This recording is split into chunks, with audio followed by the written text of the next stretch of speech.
question for you first. What is excellence when it comes down to leadership? What is excellence when it comes down to leadership?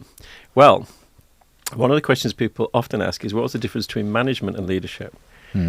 First 4 words of my book, The Trusted Executive, were managers manage, leaders anticipate. Oh, like that. So excellence for me around leadership, particularly when you want to distinguish it from management, is that leaders are people who see over the hill. They have vision. They see what's coming before other people see it, and they have the courage to seek that out and to inspire others to follow them, to pursue that vision. And what was in management then? Well, management, which is an equally important task and profession, is then the execution and delivery of the vision, the operationalization of that vision. It's rare that you get great visionaries and great implementers together. It's possible, but typically, and a lot of this is the entrepreneur's operating system sort of view of visionary and integrator. You have a great visionary, you have a great integrator. Yeah. Integrators are fantastic managers, and visionaries are great leaders. Yeah, and look, let's just major on that first word, anticipation, the ability to anticipate. Is that a natural skill for people, or is that something that you develop over time? I think it's a characteristic that some people are more natural at. I think it's linked to planning. Some of us are more spontaneous, and some of us are planners. And we'll be familiar with personality profiles that will put you into those different groups. It's quite a key distinction between people. I think leaders who are visionaries tend to be planners. They are living in the future. Some people live in the past, some people live in the present. I think leaders live in the future. Don't ask me why, but it's something about how they've learned to sort of deal with the world, that they like to get ahead of it. And by getting ahead of it, they sometimes see things that other people haven't yet seen. And they then take the risk that maybe other people will see it in the future. And if they can get there first, it could lead to interesting outcomes. So is there anything besides planning that stops people with the ability to anticipate? Because from where I'm sat, that is a real skill. I mean, I observe people and I'm thinking, that person has got anticipation. They're literally taking themselves, they're stopping what they're doing. They're having a look and gathering themselves, and they've got this time. They've got this extra time to see the challenges before they actually happen. I don't think that's very common. No. It's interesting because when you described it then, I was thinking about sports and athletes, people who get the ball, say, and they seem to have all the time in the world. And they seem to have, in their head, have got a picture of the pitch, the whole pitch from a sort of top-down view, and they're able to then pick out a pass, and everyone goes, wow, where did that come from? Yeah. So that to me is that characteristic of a leader. In a more sort of mundane level, when you go to the supermarket to do your shopping, do you make a shopping list before you go? Or do you just wander down the aisles and see what catches your eye? I think leaders typically will do the list. They'll visualize it beforehand to bake the list. And they'll go in there and there's a plan. There's a purpose. It's not random. They're not sort of being fed information from the shelves. They are directing their vision to information that they have already decided is relevant to them. I like that. I really do like that. I mean, do they get caught with distractions? Do they still get caught with the traps that are out there? And yes, because if we follow that analogy, if somebody's coming at you with their shopping trolley, you got to get out of the way. So there are hazards. There are hazards. How do you avoid the hazards then? I'm not sure you can avoid them. I think it's about responding and reacting and recovering from, and staying focused, and regaining that focus. You've literally just pinged into my mind the image of Donald Trump in this recent assassination attempt. Donald Trump went down. There was a moment when he lost focus. It's not surprising. But what you see, I think, with leaders is they get the focus back really quickly, quicker than most. And I think Donald Trump got his focus back incredibly quickly and was able to understand the situation and what was going on, and therefore the appropriate response. And that clenched fist, as we know, will become an iconic image. Did he know what he was doing at that point? I hazard a guess that he knew exactly what he was doing. And bearing in mind, he's just come within, a few millimeters of his life. So did he go down? Yes, he went down. Leaders go down. Leaders get distracted. Leaders lose focus. Leaders encounter hazards. But I think what distinguishes the great leaders are the speed with which they come back, the speed with which they bounce back. Now, irrespective of people liking Mr. Trump or not liking Mr. Trump, total respect for that. I mean, he's come within millimeters of losing his life, and he has. You're right. He's got back on his feet. I find that inspiring, actually, the way that he got back on his feet. And it doesn't matter if you like him or don't like him. It's just that is a massive respect thing from my side of thing. The other thing that you put in my mind was, the football analogy that you gave, where there's players that are closing the person with the ball down, yet they seem to have this space, this time. They can see a gap, and they've just got a few milliseconds even of space to think. And is that because there's less information in their mind and it's giving them that little freedom of thinking space? You mean that their minds less cluttered? Less cluttered, yeah. I think partly less cluttered, which again comes back to focus and vision. I think they know where they are, they know what they're doing, they know who they are in that moment. And I think it's also a product of practice. So the bounce approach, you do something 10,000 times, you become a master at it.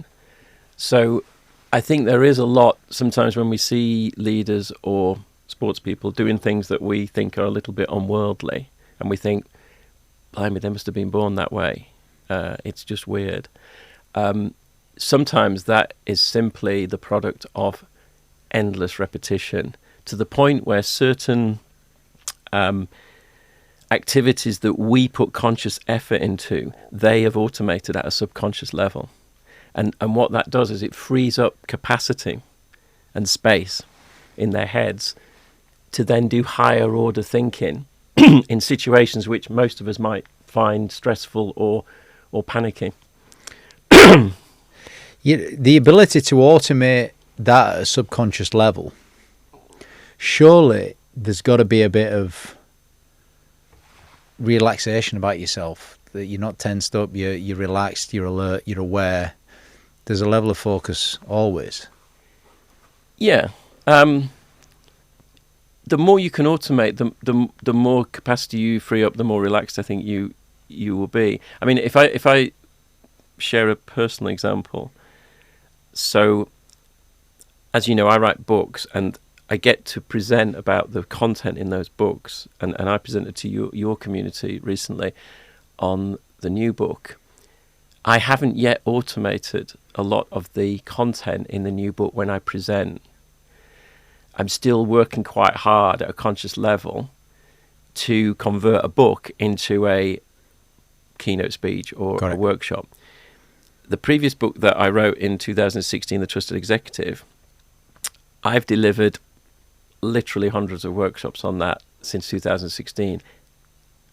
I know exactly when people laugh. I can tell you that after 33 minutes of that workshop, there's a point which I know people will laugh. I know it's coming, and it comes every time. So everything's now, it's like a performance that I know exactly what's going on. I know that if I step to the left, this is going to happen. I ask this question, someone's going to say this.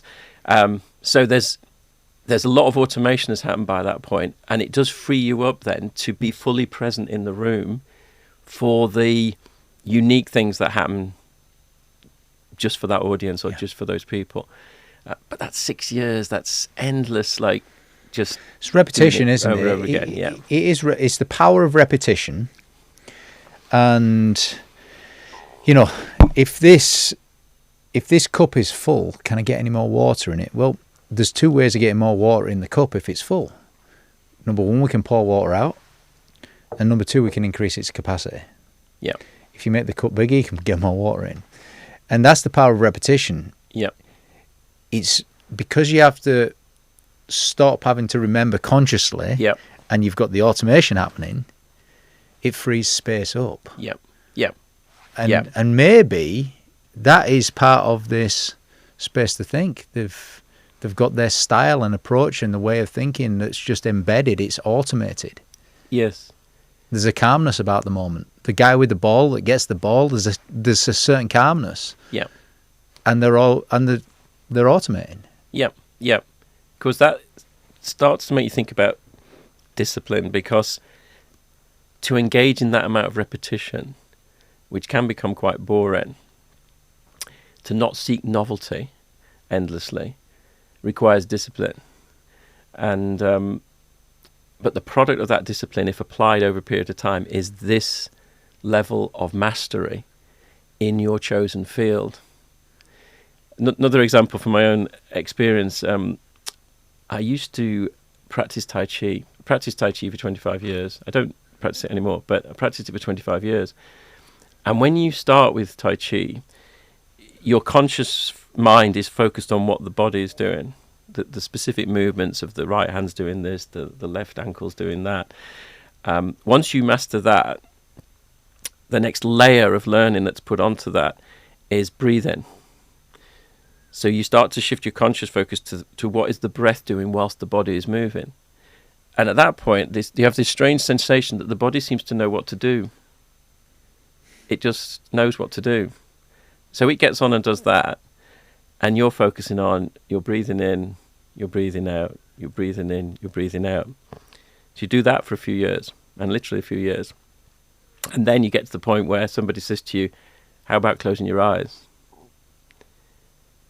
Do it whilst closing your eyes. And you're back at the beginning as a novice, trying to do everything that you've already automated, but with your eyes shut. The body knows what it's doing, the breath's carrying on, and now you're trying to add this new layer on top of the learning.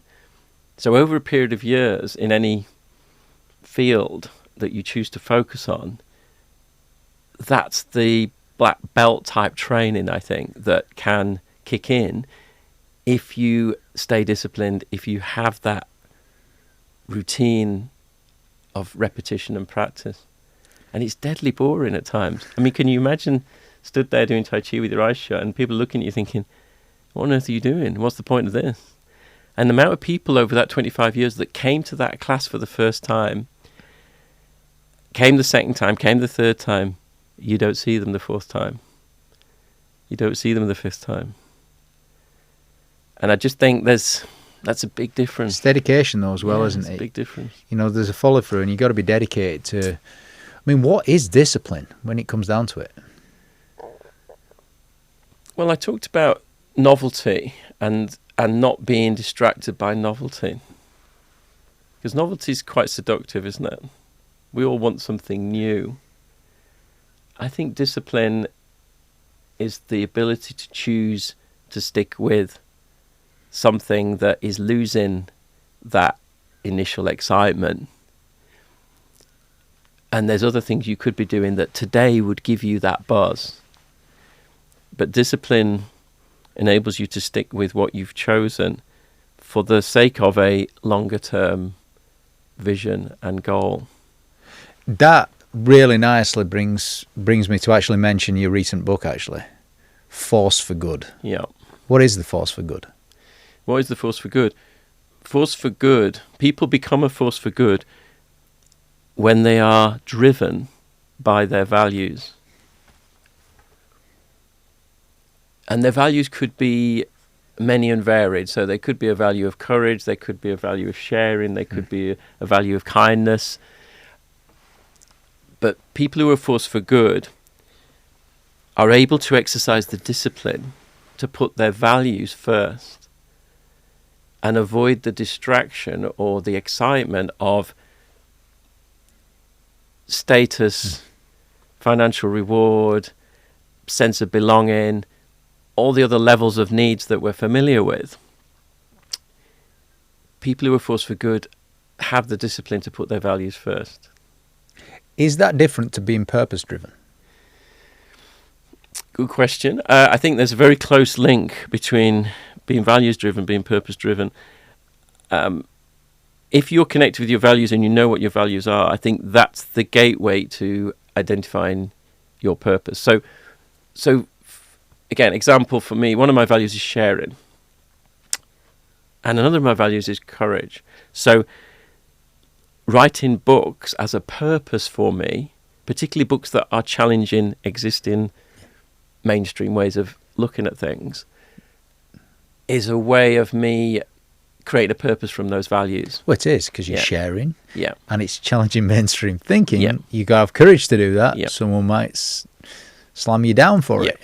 Yeah. So I think if anybody's listening to this and they're thinking, I don't know what my purpose is, and it would really help me if I did know that, I think getting in touch with your values first.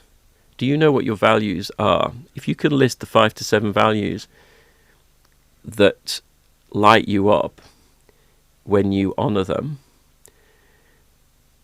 that's the doorway to your purpose. Some pearls of wisdom in there that light you up when you honour them. Yes. And that's your doorway to your purpose. Yeah. Now, why 5 to 7?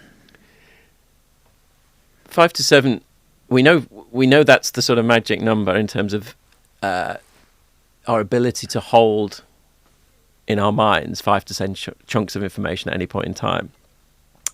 So it's 5 to 7, again, if you go back to discipline and focus, if you have a list of values that's 12, I don't think you're going to be able to focus on 12 values. If you have 5 to 7 values, I think you will be able to focus on them. If you have 2 to 3 values, you are maybe missing something important. So I think that's just a very practical. A number of years ago, test. I was doing some work with a performance psychologist, actually, in elite sport. And we're just discussing some research findings. And the average person has anywhere between 50 and 70 pieces of information in their mind at any given time, all right? So that's a lot. Yeah. There's a lot of stimuli there. There's a lot of information processing going on. And then the research studied, maybe it's a bit like highly successful people, Stephen Covey type thing, really successful people in their chosen fields. And they found that they had anywhere between 2 and 7. Yeah.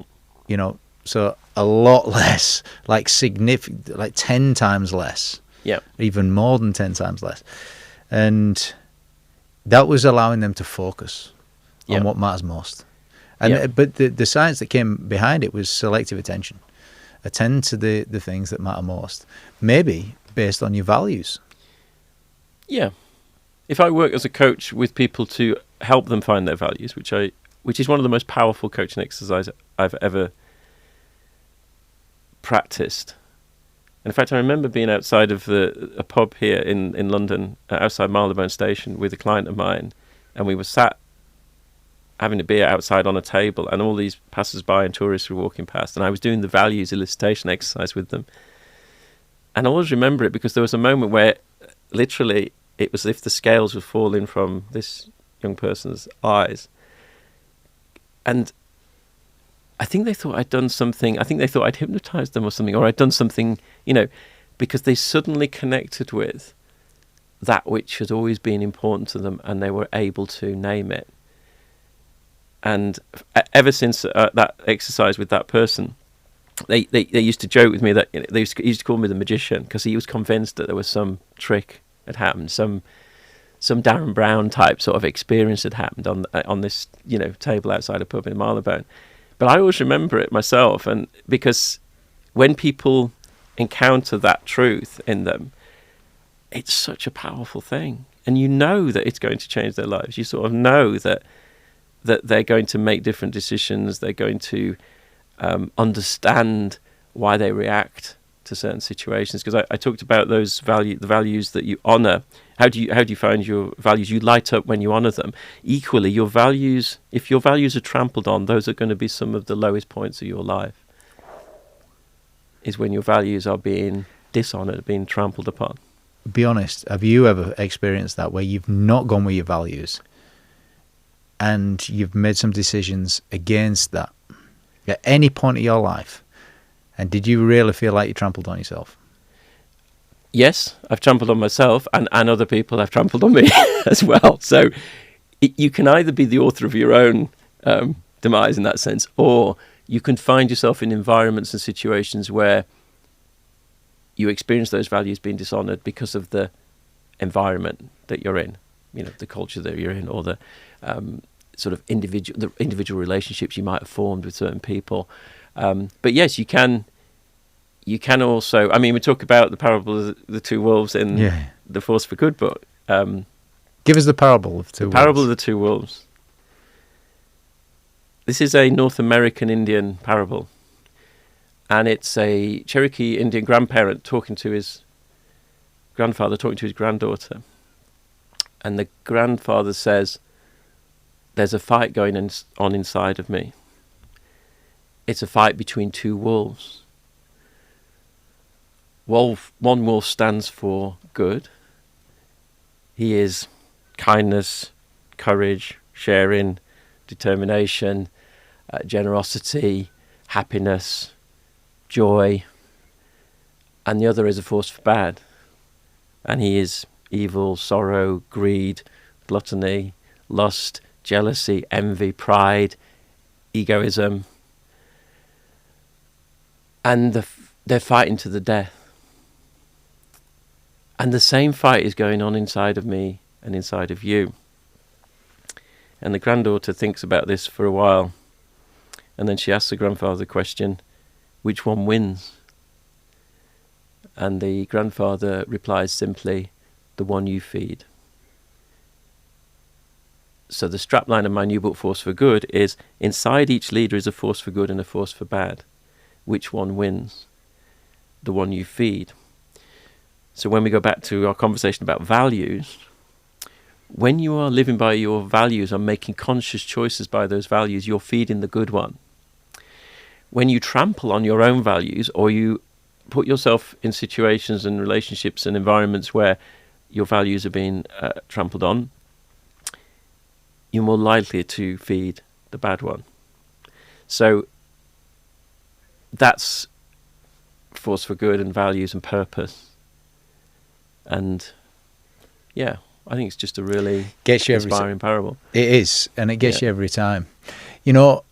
On that point, you did mention the word pride actually in the bad one. Why did you put pride in the bad wolf? Well, pride is one of the 7 deadly sins, isn't it? You tell us why. Well, pride comes before a fall.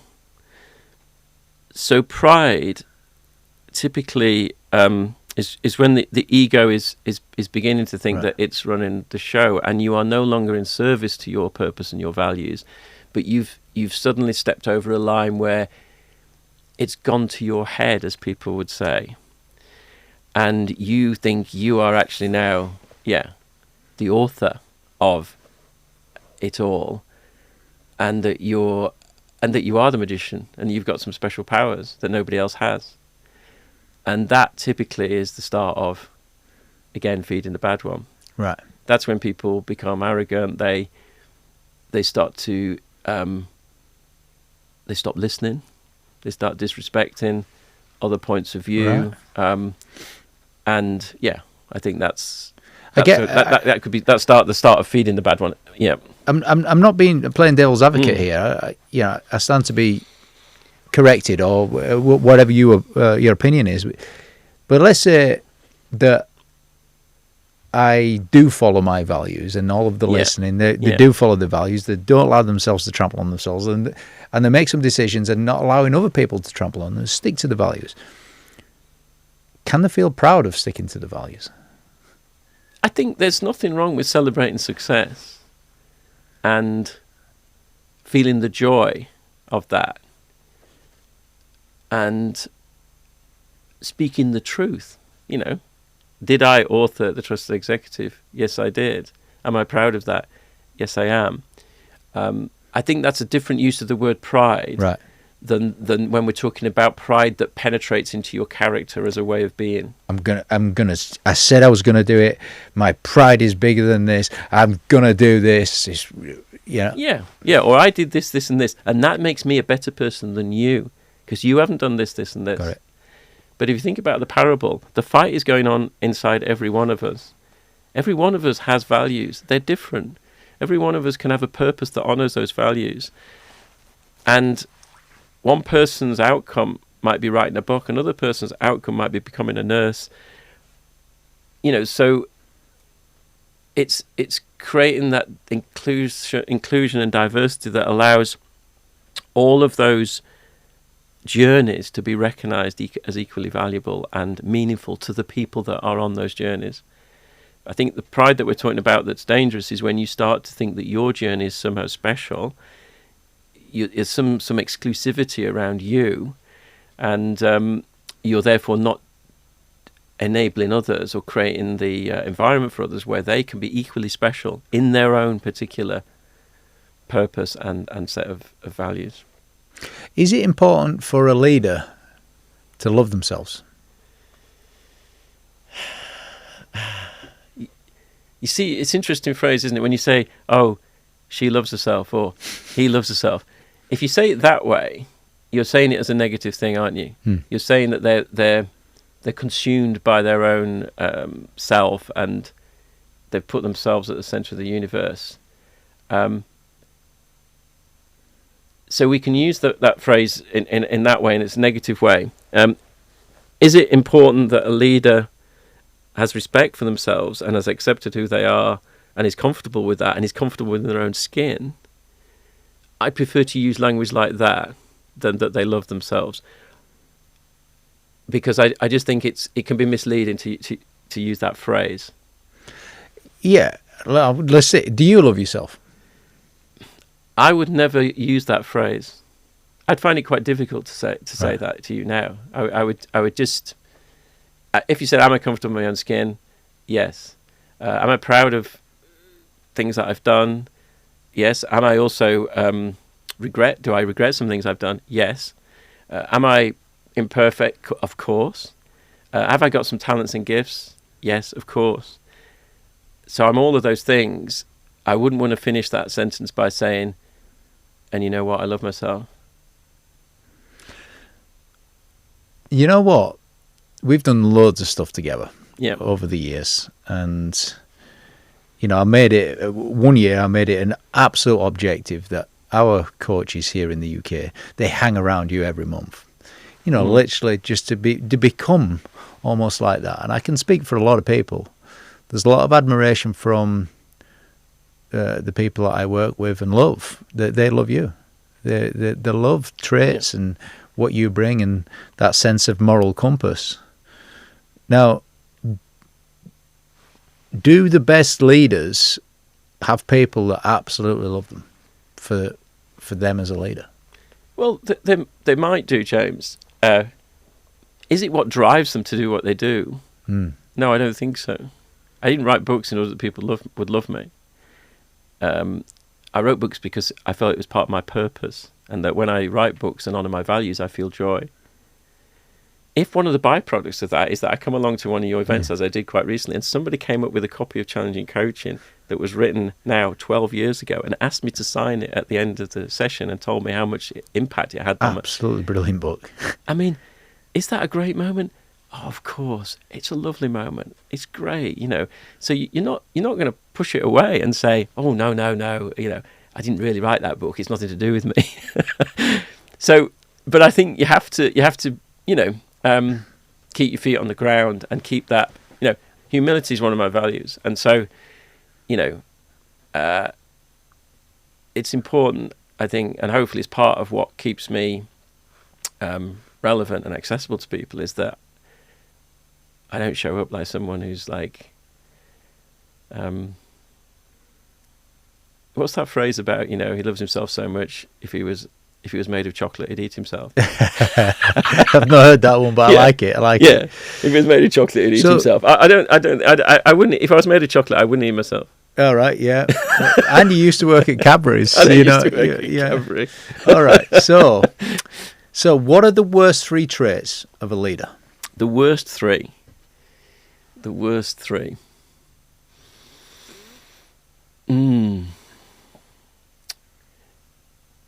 Yeah, my worst 3, certainly, and it links a little bit to what we've just said, and of course it links to the values, because you think about the opposite. Yeah. So what's the opposite of humility? It's arrogance. So I think arrogance is difficult in a leader, because arrogance is the start of stopping listening and stopping learning and stopping going to the next level. So, I think if leaders are role modeling that perpetual desire for growth and learning, it's very difficult for them to do that if they've got a certain degree of arrogance, because there's a point at which they think they've got it sussed. So I personally find that difficult.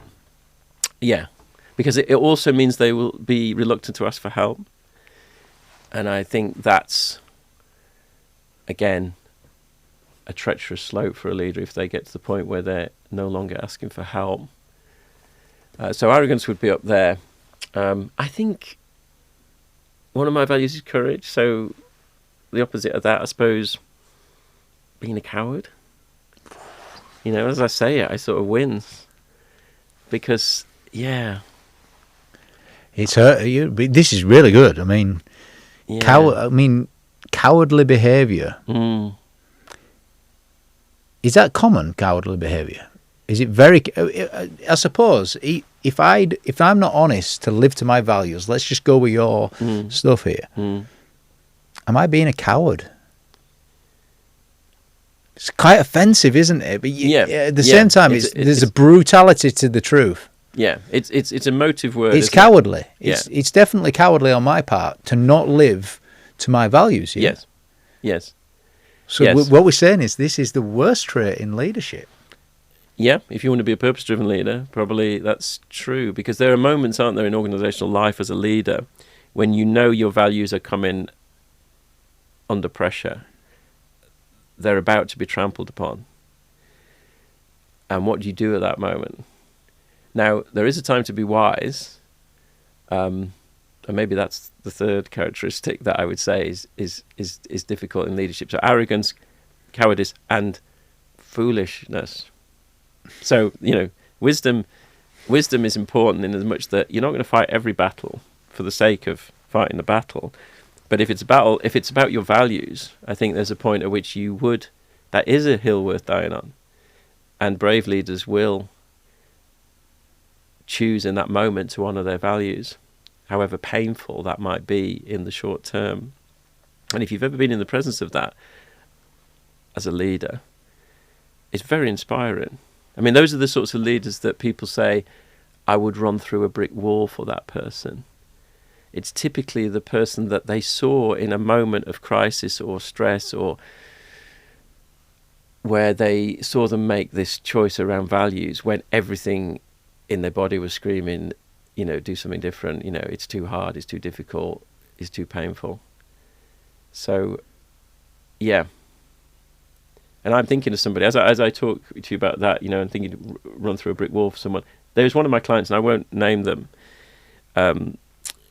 because of the confidentiality of that work. But if I walked out of this podcast today and I was walking back to the station and my phone rang and it was them and they said, John, there's something I'd like you to do, or there's something, need your help with something, I would be there, like a shot. I would stand up sort of a bit straighter and I would be there like a shot, because I have witnessed that person making brave decisions, the likes of which I know I couldn't have done. And I saw the impact of it. And yeah, I mean, it's like I would run through a brick wall for them. And I'd love to be able to say that. Isn't it great to have someone in your life that you met that you would say that about? I think that's great, because that means, isn't it great? Because there's hope then. You're thinking, wow, these people, they're out there, you know. Maybe there's a little point of reflection for the listeners right now. I mean, it's like, who would you run through a brick wall for? And importantly, why? Because when you understand why, you're going to understand leadership and respect at a whole different level. Yeah, and our theme of values, it was probably because you will have seen someone exhibit one of your values at a totally new level to what you ever thought was possible. And you've just gone, wow. And something's opened up in your mind as a realm of possibility that you didn't even know existed. And wow, it's amazing, isn't it? Because, you know, it's such an inspiring world when there are people who are capable of doing that for you.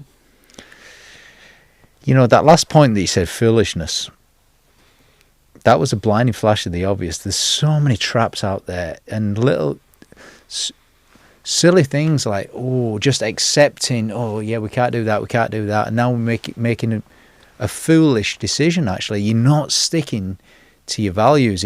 Everything when you don't stick to your values, does that fall under foolish behaviour? In the long run, I would say yes. It's maybe a bit harsh. It is, but I'm being harsh. You're being harsh. I'm being harsh. No, you're being the nice one. I'm being nice, all yeah. right. Yeah. But yeah, is it foolish not to follow your values over a period of time? The answer's got to be yes. It's foolish. And guess what? And guess what? Most of us do it. Yeah, and guess what? That's in the top 3 worst behaviours or traits in leadership: arrogance, cowardice, and foolishness. Yeah. So if you had to say the best 3, you've already mentioned a few as you went there. I mean, you mentioned wisdom, didn't you? So the flip of those 3, the flip of foolishness is wisdom. The flip of cowardice, courage. Is courage. The flip of arrogance is humility. Now that's an interesting one, isn't it? I'm not sure that if you'd have asked me the top 3 first, I'm not sure I would have had humility in there. But actually, I'm quite glad it's come out in there. I'm okay with that. It works well. We don't need to edit this one now. No. Leave that one in. Leave that one in. Yeah. There's a great quote about humility. Actually, it links to what we were talking about earlier about loving yourself. Right. It's a C.S. Lewis quote. He said, "Humility is not thinking less of yourself; it's thinking of yourself less." Okay, should we do that one again? Yeah, you have to digest it. It's one of those things that two bites. Yeah. Humility is not thinking less of yourself; it's thinking of yourself less. Oh, it's brilliant, isn't it? Yeah, I interviewed someone out in Nashville, and this person had worked for various different leaders under Steve Jobs, Apple, and under a worldwide marketing guru called Donald Miller. And he'd learned a few things, but when one of his, I think it was Tim Cook at Apple, who worked very closely with Steve, he got interviewed once, and they said to him, "You must be so proud of what you've achieved and what you've done, and this and this at Apple right now."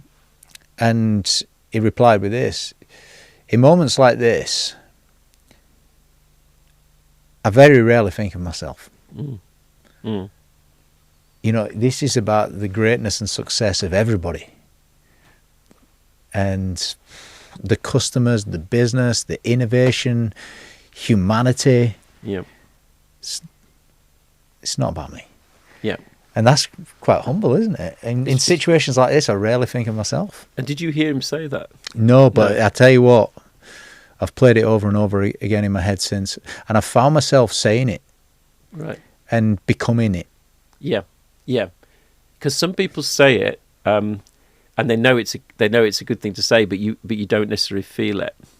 Because that's why I asked you if you actually heard him say it. Because I think if you were there, and clearly the person who relayed that story to you felt it, because it had made an impact on them. So, you know, there's that sincerity, that authenticity coming through.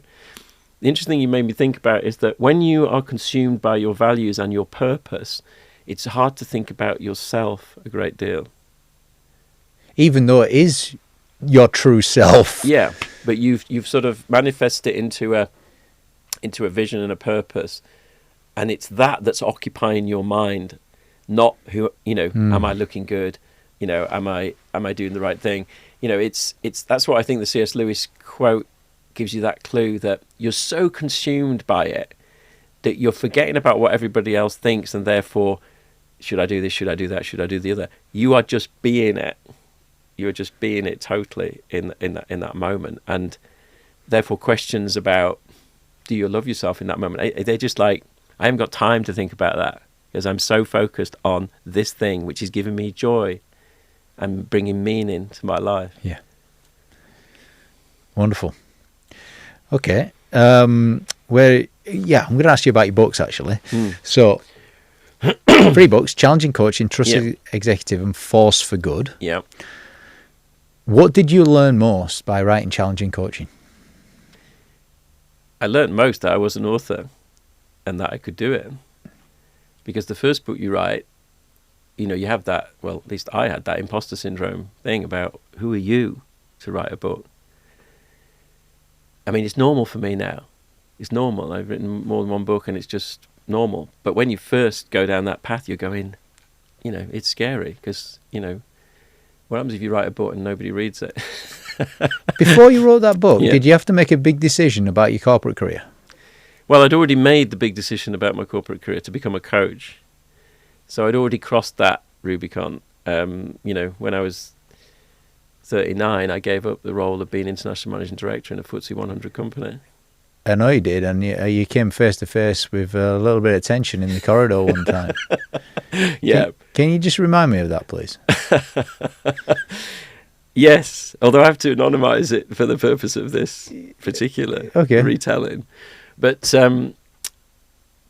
yeah, and this is a moment about your values, isn't it? This is a story about values. I wouldn't have been able to articulate it quite as well as I can now at the time, but I knew something big had happened. So the story was that it was a Monday morning just down the road from here at Euston Station, where the head offices of this organisation was, this FTSE 100 that I was international managing director of. And I'd been in the job 2 weeks, and walking towards me that morning down the sort of 9th floor corridor of power was my boss, who shall remain nameless for the purpose of this talk. But my boss was not one of these people that you particularly wanted to bump into on a Monday morning and have an ad hoc corridor conversation with. But there was no avoiding it. And he came up to me and said, "How's it going, Blakey?" And the day before, we'd sold the biggest deal we'd ever sold in my sector, 33 million outsourcing deal. And he said to me, "You think that's good, do you?" And I thought, here we go. I didn't know whether it was naivety or bravery.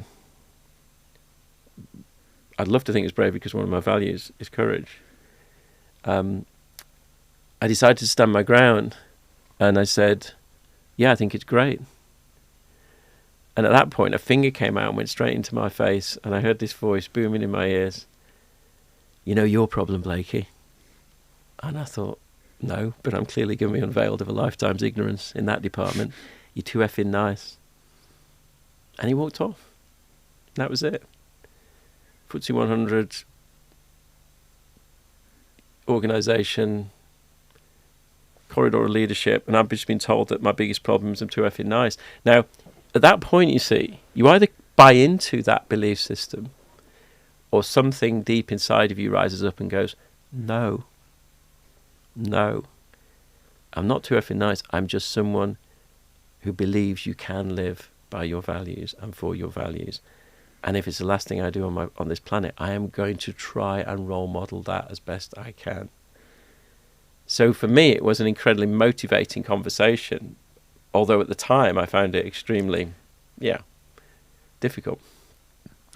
In your own leadership development then, and is that pivotal in who you've become? What happened? Yeah, because it did spark in me a defiance to go up against that belief system and say, I am not buying into that. Because if I buy into that belief system, what sort of a world am I buying into? What sort of definition of leadership am I buying into? I cannot live in that world. So, you then say, right, I don't know if this is possible, but I have to do it because the alternative is even worse. Because I'm going to have to trample all over my values if I buy into this view of the world. And does that guarantee that moment then that you're going to be successful, or it's all going to be easy peasy? No, of course it doesn't. But does it mean that things have meaning, that you become more aware of and able to sustain some of the difficulties because you know what you're fighting for? Then, yeah, it's great in a way to discover and know what you're fighting for. What was the biggest learning in writing Trusted Exec and Force for Good? Well, biggest learning in writing Trusted Exec, and this came from another conversation which tapped into a similar defiance, really. When Challenging Coaching came out, it was launched at the CIPD book fair in 2012. And I was on the stand there, feeling very, very proud of my Challenging Coaching book. And a lady came up and said, "Oh, tell me a bit about your book." And so I told her a bit, and she went, "So it's an airport book, is it?" And I went, "What do you mean?" "It's an airport book. It's not based on any sort of research, or it's just your view on it." And I went, "Yeah, I suppose you could call it that." And interestingly, that conversation sparked in me. I thought, you know what I'm going to do next? I'm going to write a book that's based on academic research. Was that quite pivotal for your development as well? Yeah, because I just thought, okay, you've given me a new bar. You've just given me a new bar. I've done this. I'm proud of it. But you've just labelled this. Yeah. It could have been worse. You could have said in the toilet or whatever. Yeah. An airport book. Yeah, but in a way, a lot of people would love to have an airport book. Yeah. But she used it in a derogatory fashion. Yeah, she did. But it sparked in me a sort of okay. How about if I write a book that's based on 6 years academic research? Which is what Trusted Executive was. I put myself back in the classroom, did a doctorate part-time. You talk about discipline. I mean, why would you do that? Why on earth would you do that? Because your values drove you to do it. And because one day you got a book out there and you were able to give it to someone and say, you know what? That is the world's first academically verified behavioural model of trust.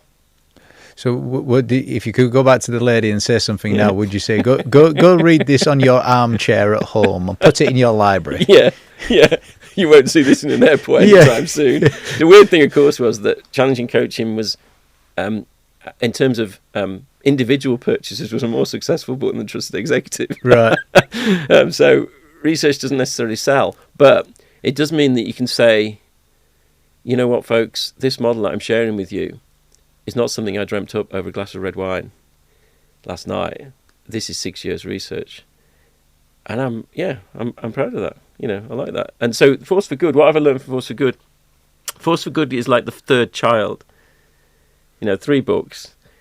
The first child, you're scared. You don't know what you're doing. You're driving home from hospital with a little toddler in the back seat of the car and you're thinking, how on earth am I qualified for this role of being a parent? And so you're overprotective. You spoil that child. You're overprotective. It becomes the centre of the universe, and blah blah blah. So that's the first one, Challenging Coaching. That was that experience. The second child, Trusted Executive. The second child is the one that you think is going to become the Prime Minister, right? You've got such high hopes for the second. I'm a second child. You got such high hopes for the second child, and of course they don't become Prime Minister. So you get over that. And then the third child is the one where you're actually pretty chilled. You've been through it now a couple of times. You don't have to prove anything. You just want to enjoy the experience. My younger sister, Sue, is the third child, and she's the most happy-go-lucky because I think, when she came into the world, everyone was going, yeah, it's not a big deal, let's just get on with it. And it's the same with Force for Good. What I'm learning with Force for Good is really enjoying the experience, having fun with it, and letting it be what it is and loving it for what it is. And whatever it does, wherever it takes me, it doesn't matter because it's going to be great. It is. And look, it's developing value-based leaders all over the planet right now. Now, in leadership, the book stops with you. That the book or the book? The book. yeah, both of them. Right. We're talking about books, aren't we? So, And sometimes you get some feedback and it can be perceived as positive or as negative, you know. So sometimes often get criticisms and etc. How many positive comments does a leader need to get to outweigh the negative ones? Well, you reminded me of a piece of research which said it was more the other way around, that when a leader is working with their team, how many positive comments do they need to exercise To give versus corrective or challenging feedback. And it was 5-1. The ratio for a leader working with their team was, for every one bit of challenging feedback, you need to give 5 Wonderful pieces. Now, I think for leaders, I'd like to think that leaders could take a slightly more punishing sort of diet. You're ready for this now. I think you'd like to think leaders could cope with, and this is challenging coaching. I mean, that if leaders like a challenge, so I think leaders could maybe go for an equal portion, 1-to-1. 1-to-1. Yeah, I was computing that. I was saying, do you think they could do 1-to-1? I think 1-to-1. Yeah, yeah, you could keep them resilient enough. Yeah. Really good answer. Few other quick questions. What's the best gift a leader can give anyone? Freedom. What's the most beautiful thing in the world? Niagara Falls. I like that. I really like that. And what's the best book you've ever read? The Bible. How often do you read it? 3 or 4 times a week. Really? Yeah. Respect. Elon Musk or Richard Branson? Neither. Okay, if we're going there, why not Elon Musk? Is Elon Musk somebody who is living by his values and feeding the good one? Or is he living by something else and feeding the bad one and feeding the bad one in others? I'm not convinced. I don't know him well enough to be able to answer that. But I would say, for me, the jury's out. Richard Branson, I think it's time for new role models to emerge. I think we should be talking about young people and who. Go on then. Let's do it. Who's the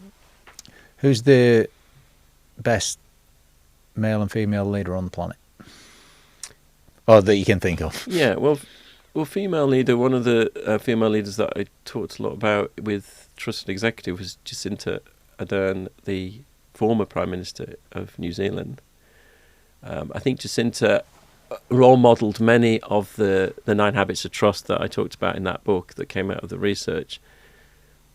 And if you think about those qualities we talked about earlier in terms of humility, wisdom, bravery, I think she set a new standard, particularly around humility in political leadership. So I would put Jacinda there. Gareth Southgate at the moment, I'd have to sort of give him a shout out. One of the strange things that we live with these days as leaders is that we can have beer thrown at us by our own fans, even when we've won the game or come top of the group. And a lot of the CEOs I work with will relate to that analogy. Now, can you imagine Sir Alf Ramsey ever having beer thrown at him, even when he got beaten 6-0? No, it didn't happen. That wasn't the world. But the world now is very different. And I think people like Gareth Southgate, the resilience that they have to show to stay true to their values as they go through experiences like that is massive. It's off the scale. And, the leader I talked about earlier that I couldn't name was a very high-profile sporting leader that went through a very similar public crucifixion and, demonstrated such values in how they handled that for me it was, just off the scale. So I would say those two, What's the first action the listeners should take once they've listened to this? I think the first action is, what is the one thing that we have said today that sticks in your mind? What is the one thing? Because you aren't going to be able to take all of this and do stuff with it. But if you don't take one thing and take action on it, you're probably not exercising the sort of discipline that we talked about earlier. What is the one thing, phrase, story, anecdote, message that came out of this that you think, yeah, that's the one I'm taking. I'm going to remember that, and I'm going to think about it and take action on it. My favourite point of this conversation has been when we did the negative brainstorm, the worst three traits: arrogance, cowardice, and foolishness, and how you beautifully flipped it as well, and it just communicated so many points at once. That's been my favourite part. What's been yours? My favourite part was when you asked me if I loved myself. It really made me think, and that's probably one thing I will take away from this and think, it's interesting, yeah. How do you talk about stuff like that?